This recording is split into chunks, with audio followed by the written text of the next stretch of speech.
Cohen, consultant at Evergreen Solutions, here to talk with you about the compensation and classification study. Evergreen has been contracted by San Jacinto Community College to basically conduct this study. The aim here in terms of compensation and classification being the focus. Compensation, we're talking about salaries, pay ranges, things like that.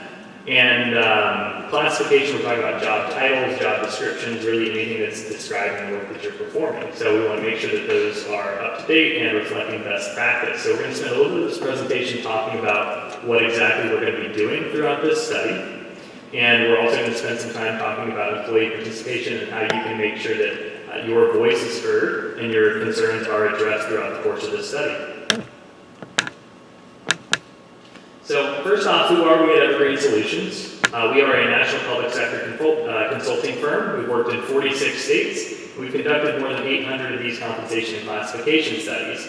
We do about 70 to 75% of our total work on studies just like this, but we are a full-service human resources consulting practice. So we do also things like performance evaluations, staffing studies, really anything human resources related, you name it, we do it.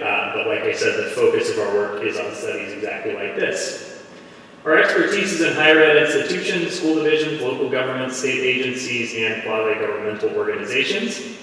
I am a part of the higher ed team, as well as my colleague Greg Gamble, who's sitting down here in the front row. So we're here from the Evergreen team, like I said, part of the higher ed team within Evergreen. And again, we do about 90% of our work on two-year institutions. So we're very familiar with the issues that face two-year institutions. We don't focus on 4 years primarily or anything like that. We do sort of specialize on two-year institutions. So we're very familiar with what's going on in the market and different concerns that there may be. We have also worked with, I believe, all other of the 9 largest two-year institutions in the Texas area. So we're very familiar with your peers and their practices as well. So the goals of this study, first off, to review the current classification and compensation system to ensure internal equity. So what do we mean when we say internal equity? We are actually talking about making a comparison between San Jacinto employees and other San Jacinto employees. So are employees that are performing work at the same level being compensated competitively to one another, or is this department paying twice as much for the same work that's being done in another department?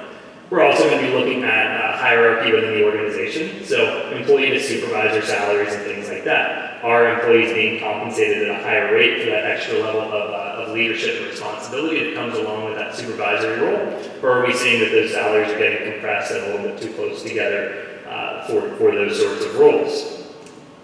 Next off, looking at a market study of peer organizations to ensure external equity.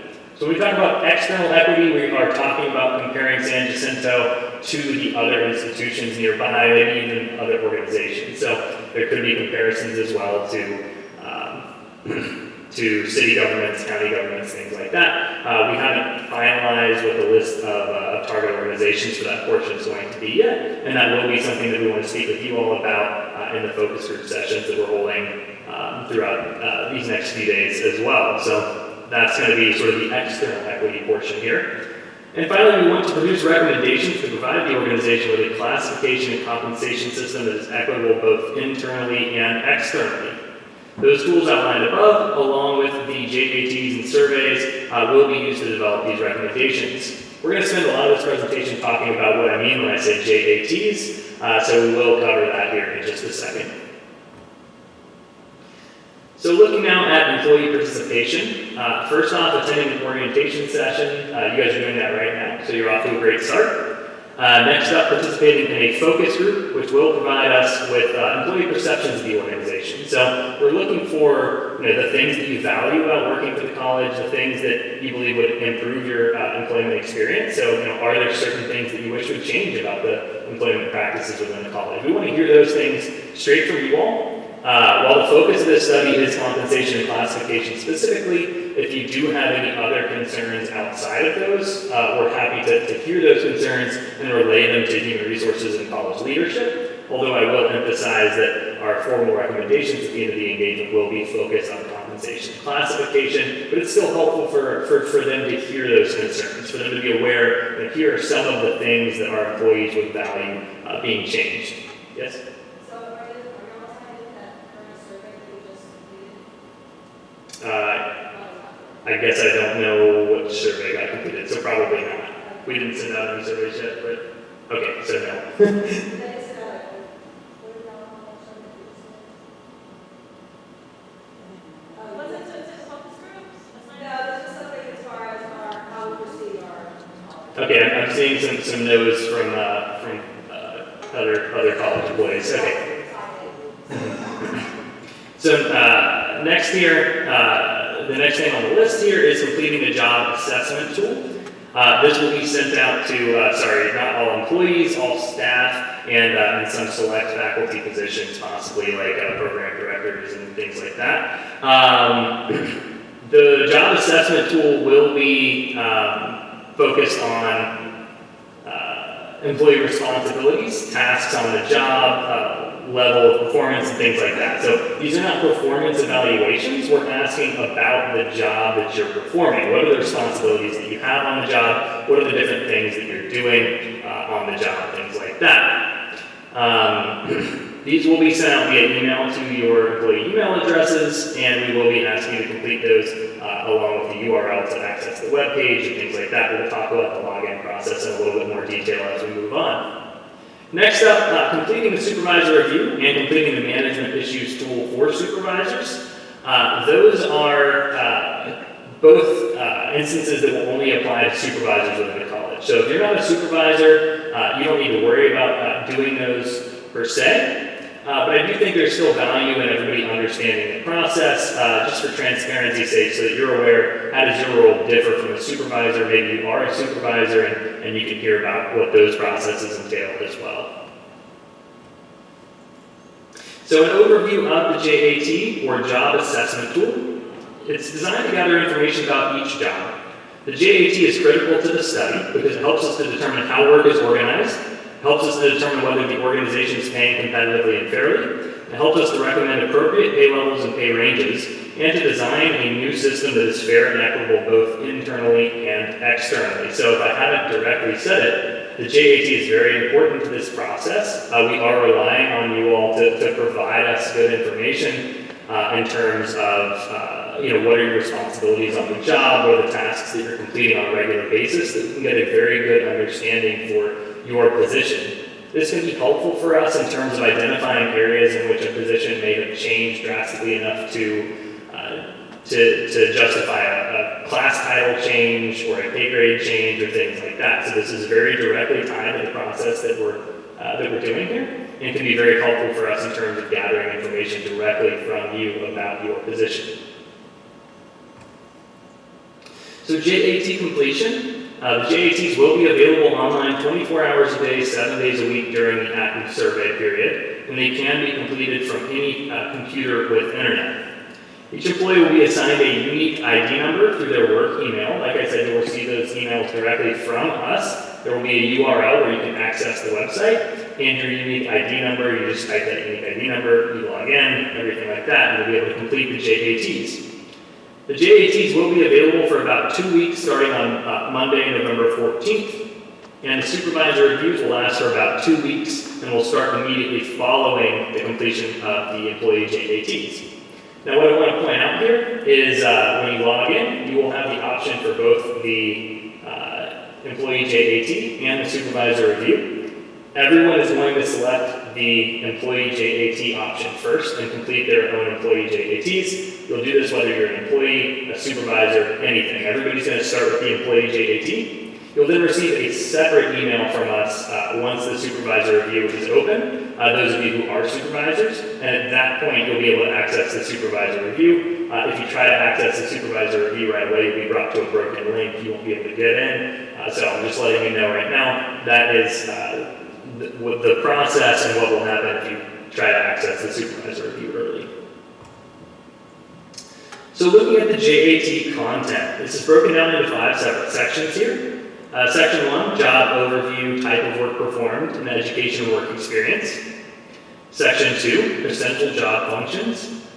Section 3, the 5 job factors. We've got leadership, working conditions, complexity, decision-making, and relationships.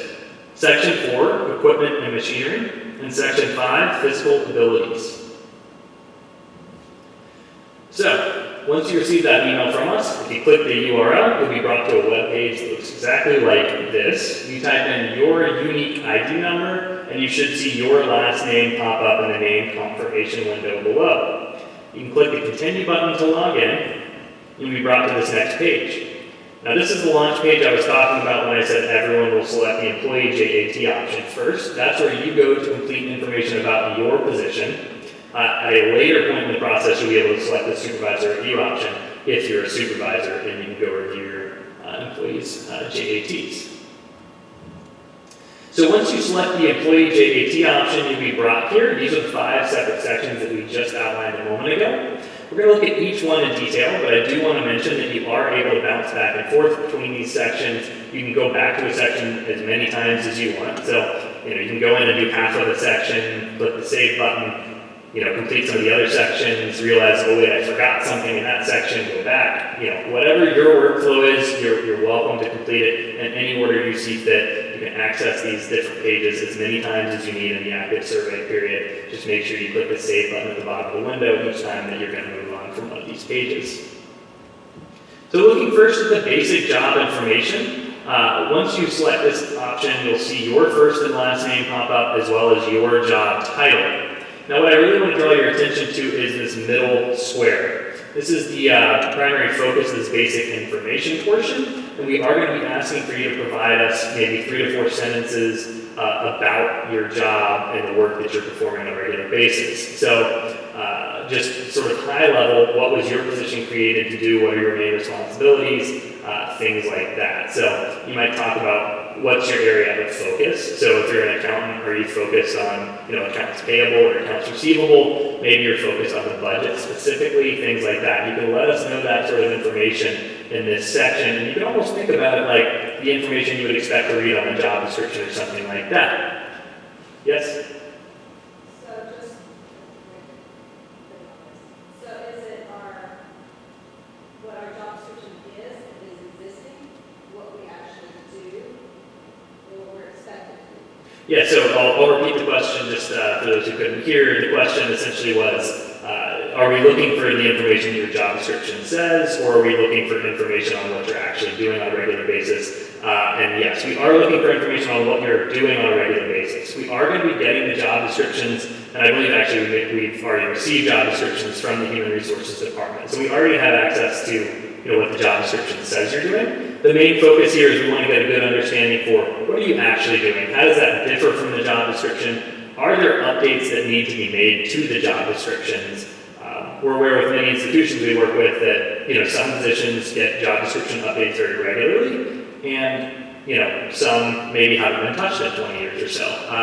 So we want to make sure if you're one of those that maybe hasn't been touched in a little while, that we can get those updated and reflecting the actual responsibilities that you have now in the position. So we are looking for information on what you're doing on the job now in real time. If you copy and paste the information from the job description, you're not helping yourself or us get a better understanding for your position.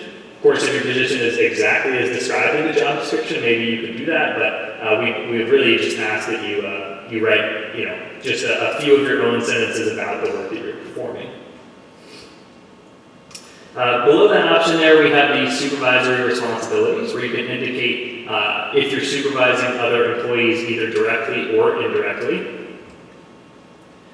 We have a multiple choice option here for type of work performed. There are definitions there as well, so you should be able to read through and select the option that most closely aligns with your position. Next up, we have education and experience. What I do want to point out about this section is we're not looking for the education and experience that you personally possess. We're looking for the education and experience that you believe should be required for your position.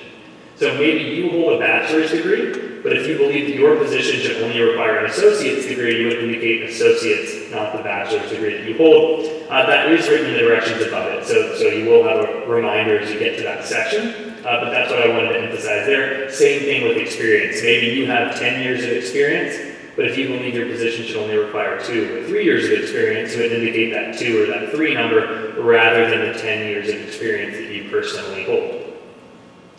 Next up, licenses and certifications. We have sections both for licenses and certifications that you believe should be required for your position, but also that you believe should be preferred. So maybe it doesn't need to be required that your position holds a CDL, but maybe it would be helpful if your position did hold a CDL. You could indicate that in the preferred section, for example. Moving on to section 2 now, the essential functions. What we're showing here is options 1 through 5, but on the actual JAT you'll have up to 15 different tasks that you can indicate for us. We are not asking that you fill in all 15. If you have 15 tasks and you want to do that, you're more than welcome to, but we just want to make sure you have plenty of opportunity. So if your job can be described in 6 or 7 major tasks, you don't need to feel like you need to fill in all 15 or anything like that. Now what we're looking for here is just a description of the tasks performed. So you can go into a little bit more detail, or you can drop us just a few words if that really overviews the information. So maybe what you're doing is attending weekly meetings with internal staff or something like that. You can indicate that for us in the task category. If you look further to the right, you see a percent box.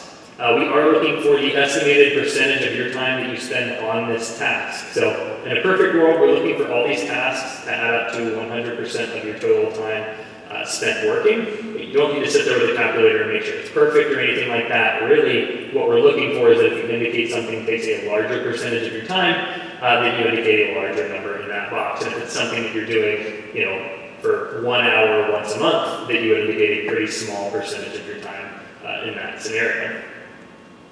Next up here all the way right, we have a priority checkbox. That's your opportunity to indicate which of these tasks is a high priority task that you're performing. So the best way to think about this is which of these tasks was my position created to do. So maybe you spend a lot of time sending and receiving emails, but maybe that's not exactly what your position was created to do. You also help out with the budget or something like that. That's the focus of your position, helping the college with their budgeting. That would be something that you might check with the priority checkbox.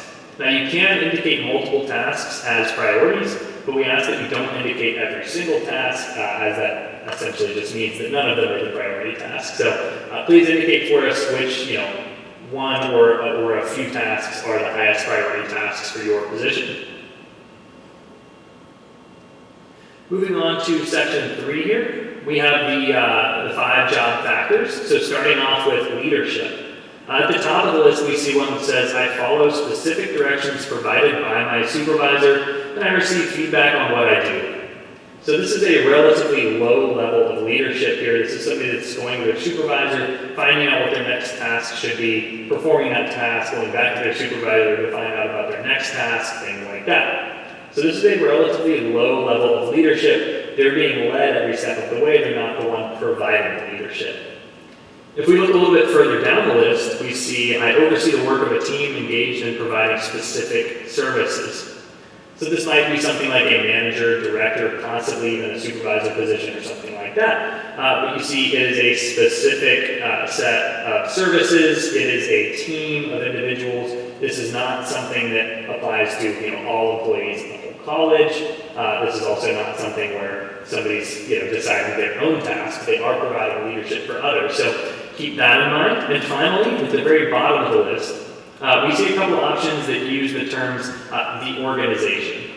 Anytime these options talk about the organization, we are talking about the college as a whole. So those options for leadership at the bottom of the list, I determine strategy as well as long-range goals for the organization. That's really just those highest level positions in the college that are making these decisions and providing this leadership to the college as a whole. The leadership that they're providing might cover all employees, not just their own subset, not just their department, not just their unit, but the entire college. Moving on now to working conditions. At the top of the list, I work in a relatively safe, secure, and stable work environment. That option, along with the next couple, might apply to office jobs where you don't really have dangers in the workplace. But if we look a little bit further down the list, we see see I work in an environment with heavy equipment and machinery. It could result in bodily harm to my coworkers or others. If you're somebody that's working, construction or something like that, that would likely be the option that you're going to check. But, if you're just working with a big copy machine, probably not the option we're looking for there.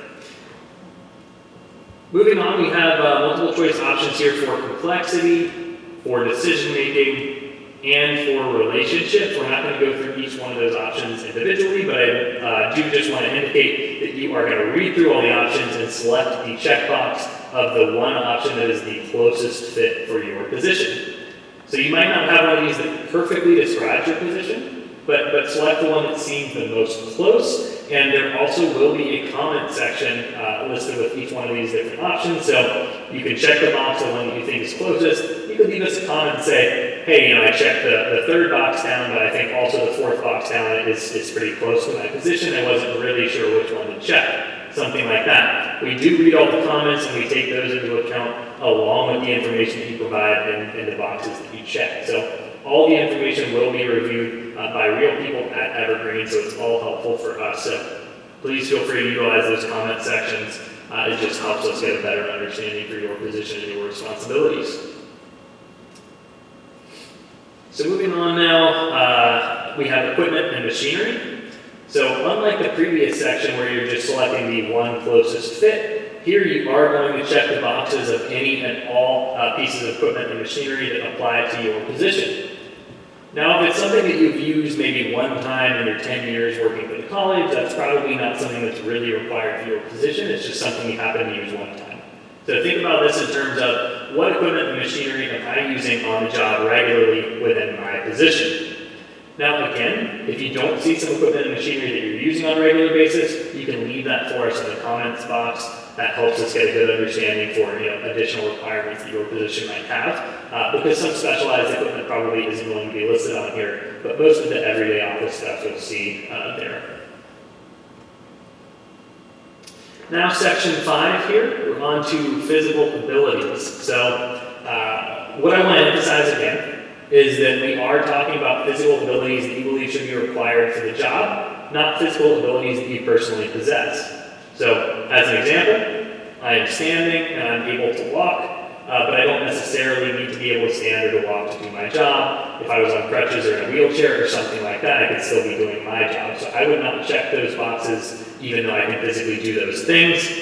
On the contrary, if I were something like a firefighter, I would need to be able to do just about every single thing on this list. So I would need to be able to jump, walk, run, grasp, etc. So keep that in mind. Which of these physical abilities should be required for my position? If I could not do this physical ability, I would not be able to perform this job effectively. The other thing I want to point out here is that there are little green question marks next to each one of these options.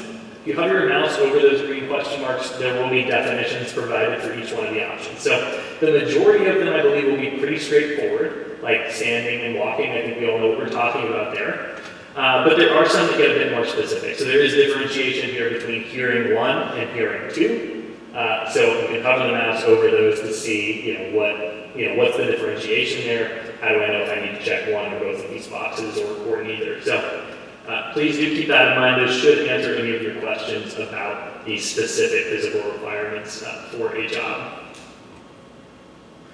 So some JAT tips. After each section, make sure you're clicking the Save button. This is very important because if you don't click the Save button, your information can be lost. So if you complete your JAT and then click the X button, there's no way for us to recover that information. The only thing that makes sure that we have the information is clicking that Save button. You can click it as many times as you need throughout the process. So it does not act like a Submit button where you click it and then the information's gone and you're done. It's more like every time you click it, it re-updates the information that we receive on our end. So we will be able to get the most up-to-date information that way. And every time you log back in, you can update the information from exactly where you left off. So if you start working here on your college computer or something like that, and you think, okay, I'm going to go finish this at home, if you click the Save button and then exit out, then when you get home, you can log in, all your information will still be reflected right where you left off. Now the other thing I want to point out is that the JAT will time out after 1 hour on a single section. So again, make sure you click the Save button. That resets that timer back to that full hour. Now, this time limit probably will not be an issue for you if you're sitting down to do this in one go. It typically takes people about 20 to 30 minutes to complete the entire JAT start to finish. Of course, with some going a little bit faster and a little bit slower, but that's sort of the average time that we see employees spending on these JATs. So, like I said, if you're sitting down to do this in one go, that won't be a problem for you. But if you're thinking, okay, I'll start this now, and then I'm going to come back after the meeting, and then, and then I'm going to drive home, and then I'll pick up at home. It will time out in that amount of time, and the information will be lost if you haven't clicked the save button, so make sure you click save. Now, this isn't a problem with the system or anything like that. We set it up that way on purpose so that those employees who might be sharing computers and things like that don't accidentally leave their information pulled up. Somebody else sits down thinking it's theirs, etc. So we want to be sure that the information we're getting is specific to you and your position. So that is sort of what we have in place here to ensure that that doesn't happen by accident. If you have any questions or concerns throughout the process, you can contact us at jat@consultevergreen.com, or you can reach us at 850-383-0111. But what I do want to point out here is you'll receive that email from this jat@consultevergreen.com email address. So all you really have to do is click the reply button and respond to the email if you're having trouble getting logged in or anything like that. We are real people on the other end of that check those emails. We will get back to you typically within one business day, and we're happy to help you out with any of those issues that you might have. So that is the best way to reach us. By phone tends to be a little bit more hit or miss. We're often in meetings and things like that. We might not be able to get back to you right away. But via email, we do have a whole team of individuals that are checking that email jointly, and we're typically able to get back to you pretty quickly, providing login help and things like that. So the supervisor review portion, as we mentioned, is only applicable to those employees supervising others within the college. So if you're not a supervisor, you don't need to worry about completing this section, but you can see here, how the supervisor can affect the process.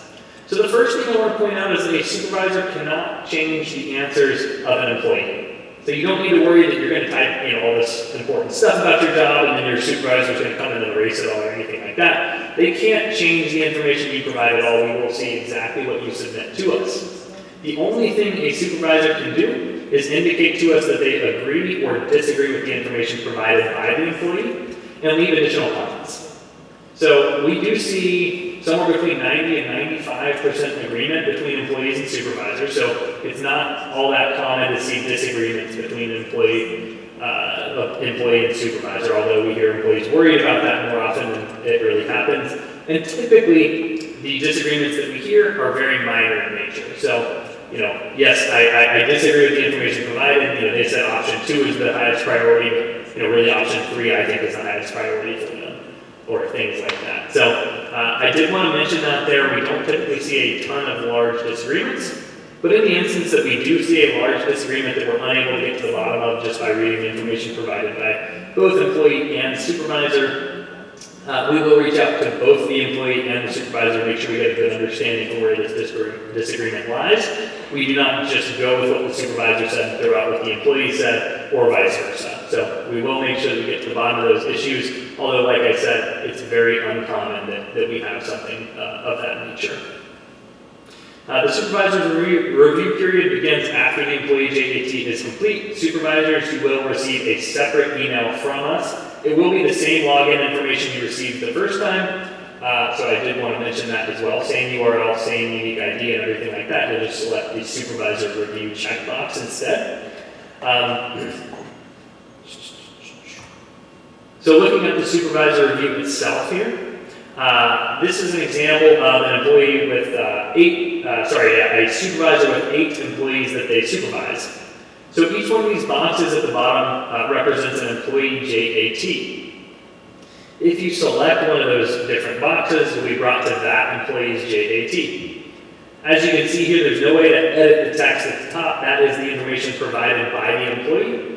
But at the bottom of this list here, the supervisor review begins after that horizontal black line in the center of the screen. They can indicate to us that they agree or disagree with the information provided. They can also leave us additional comments. Now, one very common thing that we see here is employees or supervisors indicating, yes, I agree with the information provided by the employee, but here is some supplemental information.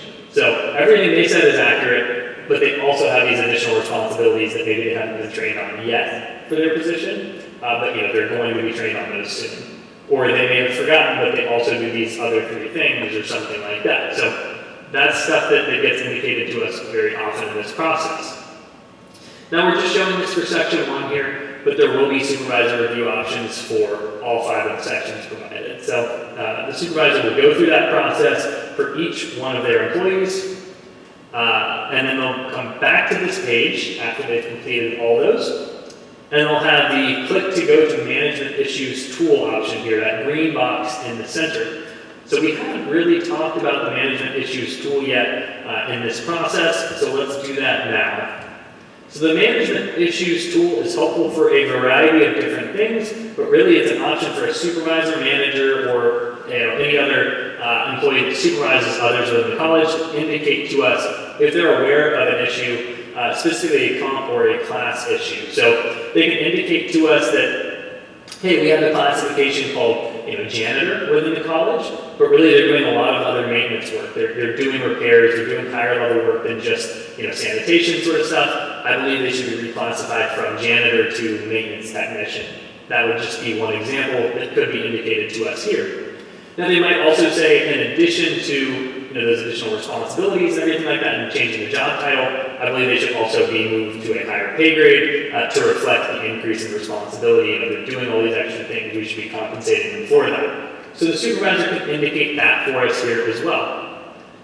Now the other thing that can happen in this process is the supervisor can indicate information about a specific employee. So again, this is not a performance evaluation. We're not asking the supervisors to provide information about who's doing the best work or who's doing the worst work or who's not carrying their weight or anything like that. What we're looking for here is, hey, the work that this person is performing really puts them into a different category. So an example of what I'm talking about, maybe there are 4 accountants within the college, and one of them is really acting more as an accounting supervisor. They're doing that supervisory work over their 3 coworkers, but they have the same job title currently. This is an option for the supervisor here to look through this provided information and say, hey, Jane Doe should really be reclassified as accounting supervisor. They are supervising the work of the other accountants, performing a higher level of work and things like that. So I believe that the accountant position itself should stay as it is, but Jane Doe should move to accounting supervisor. So that's another example of what can be done in this process.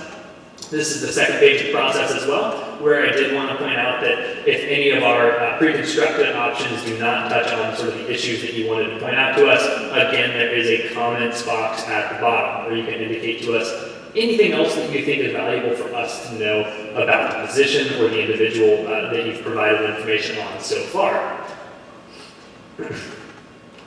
The last thing I wanted to point out about the management issues tool is that while it is valuable, it doesn't necessitate that we will make the change indicated by the supervisor or the manager, but it does guarantee that we will look at the information a second time, give a very thorough look through, and see, is there justification in the rest of the information provided that aligns with what the supervisor or manager is telling us. Yes.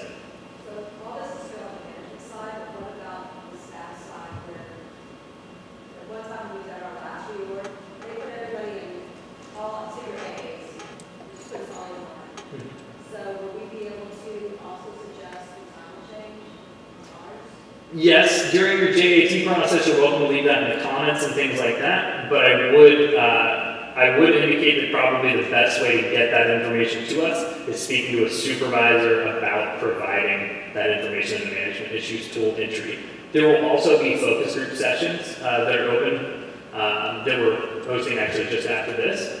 So that's information that could be given to us in those focus groups as well. We can make sure we get that jotted down and reflect it. But either way, we are aware of it now that you've mentioned it, so thank you for bringing it up. As a college as a whole, they lump all senior A's together. Mm-hmm.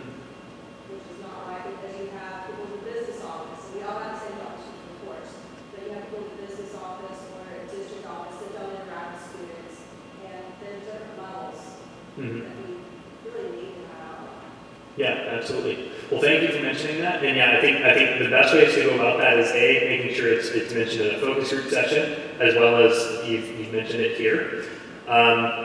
speaking with the supervisor about providing a management issues tool entry for that as well, so that, you know, the more sort of repetition and us seeing that throughout the process, the more that we're aware of it, the more different steps we're going to take to recheck that information throughout. We'll also be looking at what your peer organizations are doing. So we'll look at the structure, you know, of the administrative assistants and things like that for the other colleges in the area and see, you know, what do they do? Do they have, you know, just 2 levels, or do they have 5 levels or something like that? We can make that comparison in terms of, you know, what are other similar sized institutions doing. Yeah, thank you for bringing that up. That is something we're going to be looking into. And that brings us to the end of the presentation here. I did want to open it up for any questions that you all might have about the process or your participation or anything like that. Do we have any questions?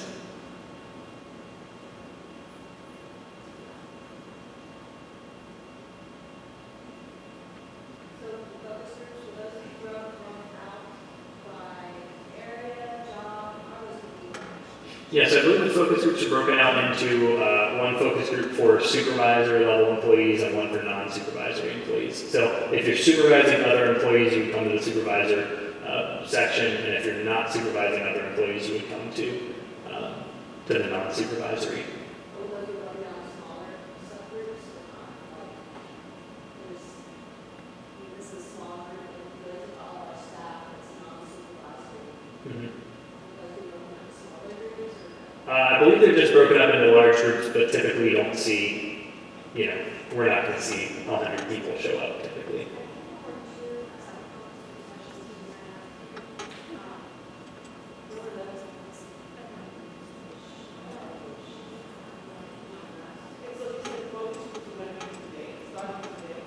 Yes, we do have 2 focus group sessions starting immediately following this orientation session.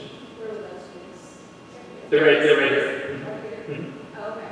We just stay right Yeah. here. Okay. And actually, I don't remember offhand, is the first one the supervisor or First one is a staff focus group from 9:45 to 10:45, and the second one is a leader or a supervisor from 11 to 12. Oh, Okay. So if you want to be a part of the staff focus group, you can just stay right here.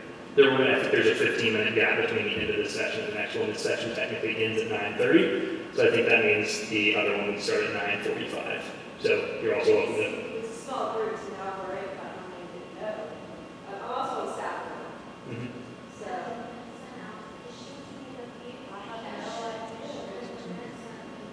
For us to sign up. And I know us as well signed up, that's all I want to shoot on.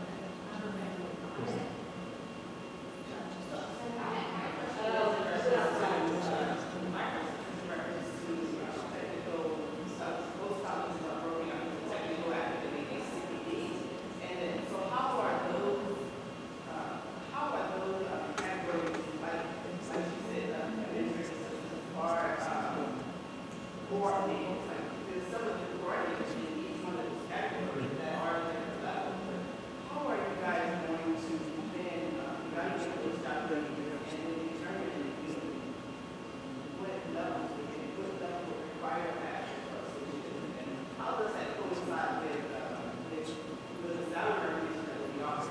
For example, currently right now, probably in the big trouble, but currently right now, there's some coordinators that we as category 21, and then there's a very small associates that's required, and then there's other categories that may be a coordinator, right? That may be a category 16, and you are required to have an associate. But that just doesn't balance out. So a higher grade level, a higher pay level, so you're not required to have a degree, so then the smaller level is required. So are you guys going to look at those type of things and make recommendations?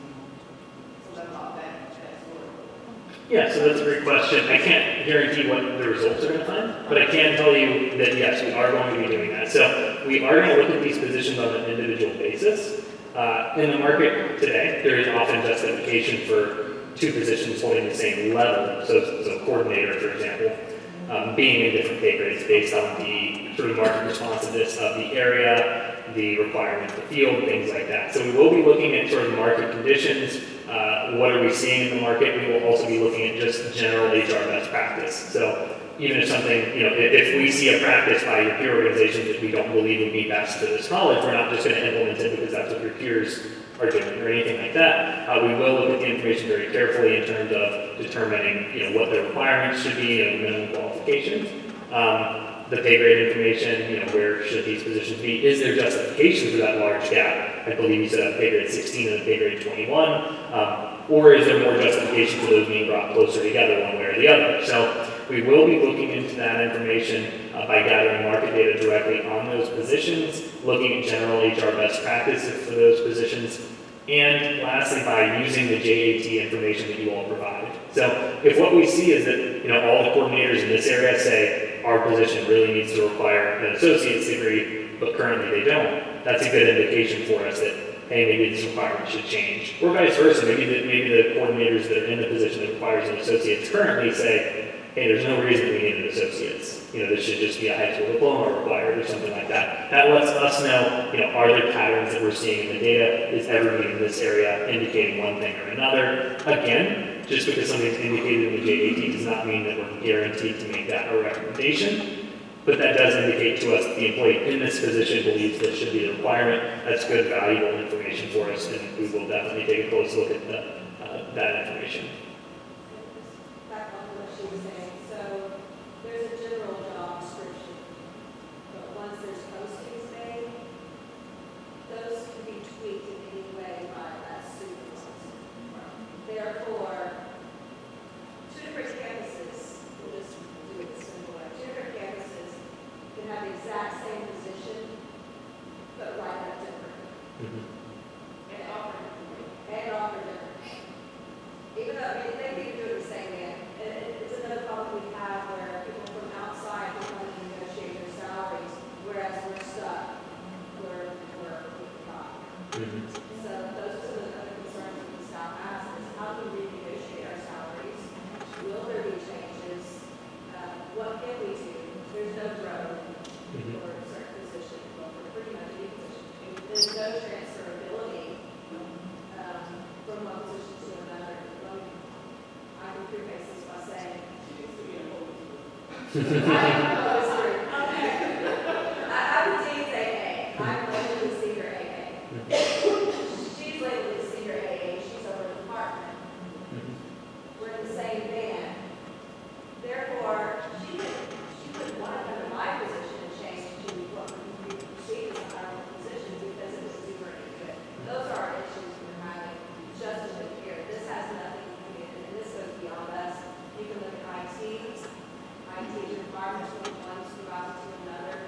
You have to go bachelor, whereas outside of the world, you have to have certifications. So there's a whole lot of focus from the staff board that we want to see for us.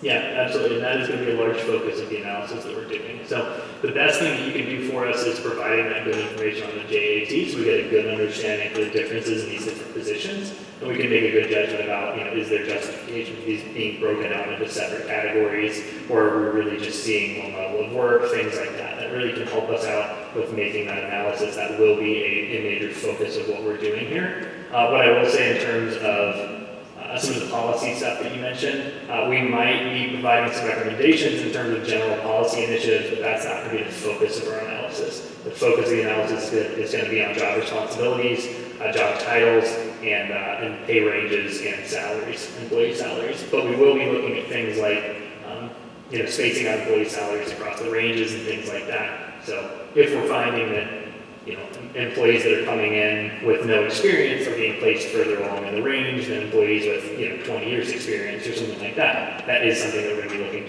to address with our analysis and our recommendations. Yeah, thank you. And the other thing I want to mention too is that in that recommendations portion, if we find that an employee's salary is higher than we would have placed them ourselves, we don't make any recommendations that an employee's salary will decrease. In that case, we would just make the recommendation that that employee's salary stays where they are. So,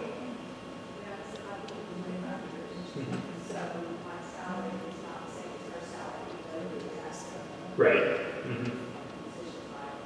Right, and we do take into account things like time in your current classification, time with the college in general, current placement within the range. There's a variety of factors that we can look at. We haven't spoken with human resources and leadership about sort of what would be in best line with sort of the college's vision in terms of how they want to address these different things. But there are a variety of criteria that we can use to make that analysis. We will be taking things like that into account.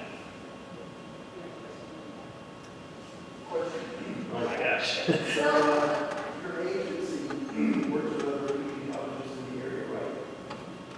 Yes. Your past reports, is that public knowledge of other community colleges, like, is it John Reese's, is that public record? Okay, so the question here is, are the reports that we've done for other colleges in the past public documents? So we don't submit them publicly anywhere. We give them directly to, college leadership and human resources in those colleges. What I will say is, I believe since they're public institutions, that it is technically a public record. So you could make a public records request to review that information if you wanted to, but it's not information that we publish. And you're based in Florida? Yeah, we're from Tallahassee, Florida, although our president is actually from the Houston area, so he's very familiar with this area in general, but also Texas in general. Like I said, we've done extensive work with the 10 largest two-year colleges in Texas. All that say, Mike, will you be able to show us what you're using to compare them to for us?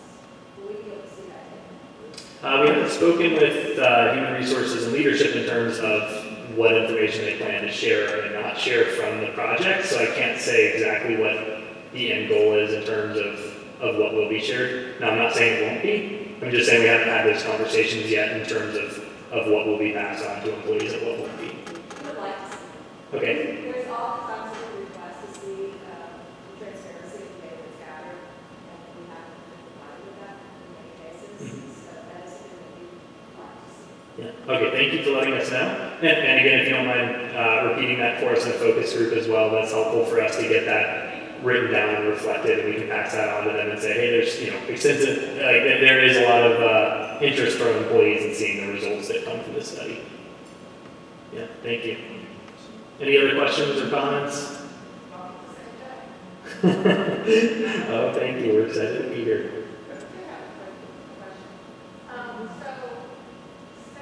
Segment this in your research fund, someone is in there, say, 10 years, and they start with this payroll for these job needs below, and then, they're slowly at this point, and then some new hire with much less experience or much less experience starts out higher than this person who's been there.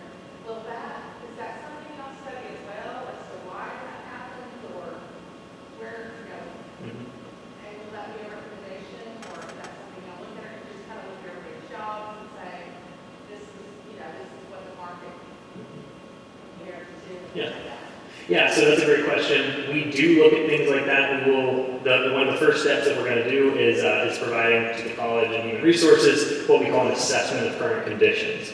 It's kind of exactly what it sounds like. We're going to look at the current pay practices within the college as they currently stand before we've done any of our work, and just say, here's what's going on, here's the structure as it stands right now. Here are employee compression issues, which is sort of what you're talking about at the end of the term would be compression in terms of employee salaries being closer together than you would expect based on experience and things like that. So we will be looking to identify those areas at the very beginning of the process so that we're aware of them moving through the entire process. At the end of the process, we will be making recommendations in terms of what can happen with employee salaries on the variety of different criteria that I mentioned previously. But typically, as mentioned, we wouldn't be making any recommendations that the employee salary decrease. So if somebody else was placed further along in the range than we would typically expect to see, we wouldn't recommend that they drop. However, if somebody was behind where we would expect to see, we would make a recommendation that they increase. So it could still be in that example. For those who couldn't hear, her example was, employee with 10 years experience versus one with 0 experience. It might be that, if the employee with 0 years of experience is further along in the range, we wouldn't be adjusting their salary, we would just be looking at the employee with 10 years of experience. So maybe the employee with 10 years is exactly where they deserve to be, it's just the employee with 0 is further along than you would expect. That's what we would be looking at. So I can't guarantee that the employee with 10 would be placed further along than the employee with 0, but we would make sure that the employee with 10 was in the range as they would expect to be. I have a question. You mentioned that after you do your research, it goes to college leadership. So it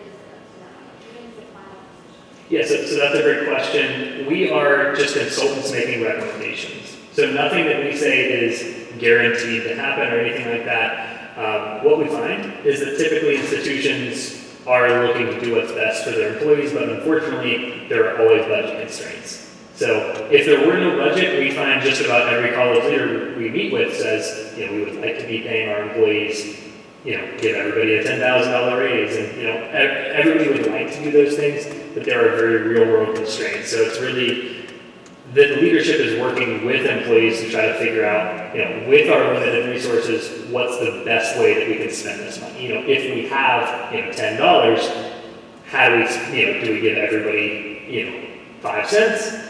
Or do we make sure that we allocate that so that those employees that are furthest behind in their pay are getting a larger share and things like that? So that's sort of what we'll be working with them on throughout this process. But no, nothing that we recommend is guaranteed to happen. It is the college's decision about what would be the best process for them. But we are sort of an unbiased third party coming in and telling them, here's what we're seeing from the outside. Here's what we're seeing from having worked with a lot of your peer organizations in the area and things like that. We do, just also to mention this, we do typically see in the last few years that there's been about 90 to 95% implementation rate of at least some portion of the recommendations that we provide to different organizations. But of course, no guarantee that, you know, that will come of it, or that, you know, maybe just a subset of other recommendations will be put into place. But typically we've seen with the aggressive market following COVID and everything like that, that institutions are typically aware that there are some changes that need to happen. Inflation's been going so crazy, they're typically aware that something needs to be updated to help employees out at a time like this. Do you also accept recommendations for workplace adjustments? So not just salary, but like if the position needs to be on campus to do the work, or if it can be a remote position? Oh, okay, yeah, understood. So that's something we'll talk about a little bit in the focus groups. We'll open it up to questions about, that would sort of fall into the category of benefits. We will talk about benefits a bit during that portion of the analysis. And actually, I believe we are doing a benefits analysis as well. Is that right, Brett? Yeah, so we will be looking at other practices from other colleges. Remote work possibilities are one of the questions that we'll be asking your peer organizations. We'll see what they're doing as well to get a good standing of, you know, what's being practiced in the market. But again, like I said, just because, you know, if we find that 9 out of 10 peers are not doing telework, that doesn't mean that, you know, San Jack couldn't do that, right? So we'll make the recommendations that we believe would fit the institution's vision and goal best. That's oftentimes a good, valuable one that we can provide for the college. Hey, there's a lot of interest in remote work. Yeah, that's something that can happen technically at a very low cost. You know, if infrastructure does not need to be provided and things like that, there are some other caveats to be considered. But that is something that we can find out and work with the college on the feasibility of that.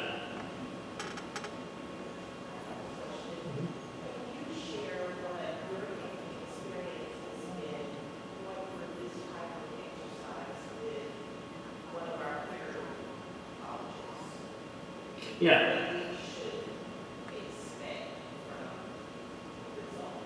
Yeah, absolutely. So, of course, you know, I'll say again, I can't guarantee what the results are going to show, but I can definitely tell you what the typical cases are. In just about every college we work with, we're going to find that some positions are ahead of the market and some positions are behind the market. Now, some colleges might have, you know, 50-50. Some colleges might have 80-20 or anything in between, right? But I can't remember a single time we've worked with any organization that has had all positions ahead of the market or all positions behind the market. Now, another thing that I want to point out is that those are all going to be varying degrees of ahead and behind. So there might be a handful of positions that are 20% ahead of the market. There might be a handful of positions that are 20% behind the market. But most typically, we're seeing that the majority of positions are somewhere between, you know, 10% behind to 10% ahead. So we're going to probably see that most positions are in that range, you know, close to the market value at least. With some outliers that fall, you know, a little bit further ahead or a little bit further behind and things like that. From that point, we will be making recommendations, like I said, based on the external equity, which is sort of that market placement. If we find that positions, 10% behind market, there's a very high likelihood, not a guarantee, that we would be making recommendations to bring that position's compensation up a bit closer to that market range. Now, the only reason I say there's not a guarantee is there are other factors that we're concerned with, such as internal equity. So we want to make sure that supervisor to employee salaries are, there is enough space between those salaries, that those responsibilities are matching. Sometimes we find that, hey, this position's 10% behind market, but they have half the responsibility as the other positions that are doing the most similar work or something like that. There might be some caveat, they're working, 10 hours less per week.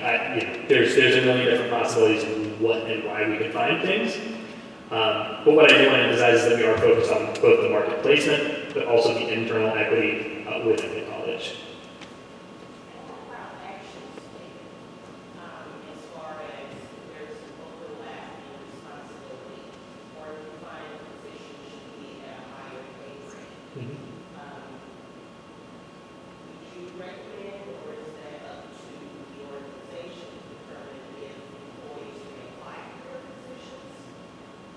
Yeah, so that is something that's going to directly fall into our recommendations. We will be making recommendations sort of in 3 steps here. So kind of 4 steps. Step 1 being the pay plan itself. So we'll make recommendations to the college about here's what we would recommend you do with the pay plan. Now that doesn't affect employee salaries on its own. That's the plan itself. So we're saying pay grade 1 should equal this value, pay grade 2 should equal this value, and things like that.